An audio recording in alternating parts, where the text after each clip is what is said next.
Students, welcome to Effortless Physics. My name is Monika Agarwal और हम कर रहे थे dual nature of radiation and matter. आज के वीडियो में हम करने वाले हैं experimental setup for a photoelectric effect with the help of a diagram. तो यहाँ राइट साइड में आपको डायग्राम दिख रहा है, थोड़ा सा कॉम्प्लेक्स डायग्राम है। I agree, you need to practise this for approximately 3 times अगर आप प्रैक्टिस करेंगे तो आपको आ जाएगा। यहाँ पे जो ग्रीन ड्रॉ किया है, this is a glass tube. यहाँ पे ये एक विंडो है, इस विंडो के थ्रू यहाँ एक सोर्स होगा लाइट का, जहां से रेडिएशंस आने वाले हैं। So this is a quartz window such that radiations can come inside. This is a glass tube and this is evacuated, means यहाँ पे कुछ भी नहीं है। This is our emitter plate जहां से इलेक्ट्रॉन्स बाहर आने वाले हैं। यहाँ पे क्या होगा, ये एक फोटो सेंसिटिव प्लेट है, राइट। ये रेडिएशन जिस पे गिरेंगे, so this is a photo sensitive plate, तो यहाँ से इलेक्ट्रॉन्स बाहर आने वाले हैं।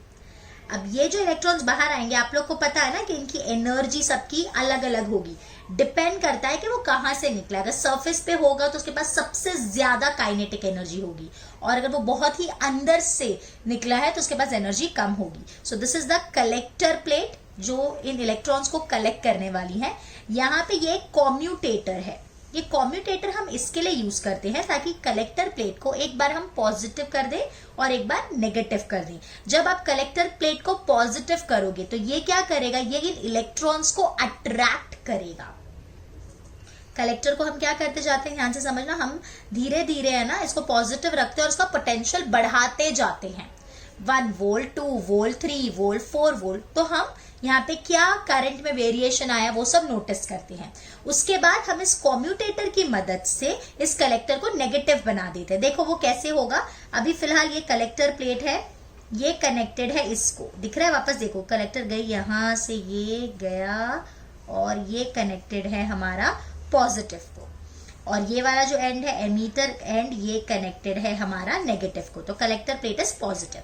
अगर ये बीच वाला सेटअप हो ही ना, डायरेक्ट कनेक्शन देखना, डायरेक्ट यहाँ से कलेक्टर प्लेट ये गई और इसको ऐसे कनेक्टेड है, यहाँ से ये कनेक्शन मैं रेड पेन से डॉटेड बता देती हूँ।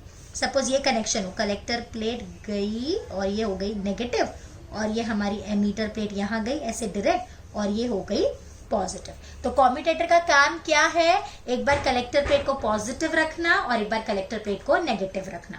यहाँ रियोस्टैट की मदद से हम जो बैटरी का वोल्टेज है वो भी कम ज्यादा कर सकते हैं। ईएमएफ फिक्स रहेगा, लेकिन रियोस्टैट चेंज करेंगे, रेजिस्टेंस बढ़ेगा तो वोल्टेज कम हो जाएगा। तो यहाँ पे हमने एक वोल्टेज मेजर करने के लिए वोल्ट मीटर लगाया है, और कितनी करंट फ्लो हो रही है उसको मेजर करने के लिए एमीटर लगाया है। तो एक बार हम पॉजिटिव रखेंगे तो इलेक्ट्रॉन्स एक्सिलरेट होंगे, और एक बार हम जब नेगेटिव करेंगे तो इलेक्ट्रॉन्स रिटार्ड होते जाएंगे। बस यही हमने यहाँ पे लिखा है। इतना इजी सेटअप है, देखना। It consist of a evacuated glass tube with a quartz window. ये हमारी ट्यूब और ये glass window. Evacuated means nothing is there inside, okay, it's vacuum. The glass tube contains photosensitive metal plate. This is a photosensitive metal plate जिसको हम emitter plate बोलते हैं, and this is another plate which is the collector plate. One is emitter E and the other is collector C. Emitter and collector are connected to a voltage source. इन दोनों को हमने voltage के source से connect किया है, whose voltage can be changed. जिसका voltage हम change कर सकते हैं। और हमने एक एमीटर भी कनेक्ट किया है to measure the current. A potential difference is maintain between the emitter and the collector. इन दोनों के बीच में हमने पोटेंशियल डिफरेंस मेंटेन किया है। C कैन बी पॉजिटिव और नेगेटिव विद रिस्पेक्ट टू। ये जो C है ये पॉजिटिव भी हो सकता है और नेगेटिव भी हो सकता है, ये मैंने आपको ऑलरेडी बताया with the help of commutator. When anode is positive, यानी ये इसकी बात करें, कैथोड या anode. So when anode is positive it accelerates the electron called as accelerating potential. Obviously अगर ये पॉजिटिव होगा तो इलेक्ट्रॉन्स को क्या करेगा, फोर्स लगाएगा, अपनी तरफ खींचेगा, तो इलेक्ट्रॉन्स एक्सिलरेट होंगे, मींस फास्ट इसकी तरफ जाएंगे, या तो आप बोल सकते हो ज्यादा इलेक्ट्रॉन्स यहां तक पहुंचेंगे। जैसे जैसे अपन वोल्टेज बढ़ाते जाएंगे ज्यादा इलेक्ट्रॉन्स अट्रैक्ट होते जाएंगे। 1 वोल्ट रहा तो कम इलेक्ट्रॉन्स गए, 2 वोल्ट रहा तो और ज्यादा इलेक्ट्रॉन्स गए, 3 वोल्ट गया तो और ज्यादा इलेक्ट्रॉन्स गए। तो हम क्या देखते हैं, the number of electrons increases as we increase the potential. अगर हम नेगेटिव पोटेंशियल लगाएंगे तो बिल्कुल उल्टा हो जाएगा। नेगेटिव क्या करेगा, रिपेल करेगा। और एक टाइम ऐसा आएगा, एक पोटेंशियल ऐसा आएगा जब हम देखेंगे एक भी इलेक्ट्रॉन यहां नहीं पहुंच रहा है, so that potential is called as stopping potential. Negative में करते जाएंगे, -1, -2, -3, -4. तो हमने देखा -4 पे एग्जाम्पल है कि एक भी इलेक्ट्रॉन नहीं आ रहा है, तो -4 पे सारे के सारे इलेक्ट्रॉन्स रुक गए. So that potential at which we see there is no flow of current in the circuit is called as stopping potential. So when anode is negative, it retards the flow. This potential is known as retarding potential.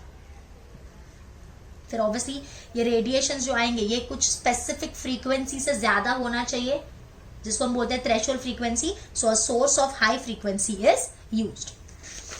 तो जब हम high frequency use करेंगे तो obviously light इस पे गिरेगी, electrons बाहर आएंगे और इन्हीं इलेक्ट्रॉन्स को अपन फोटो इलेक्ट्रॉन्स बोलेंगे.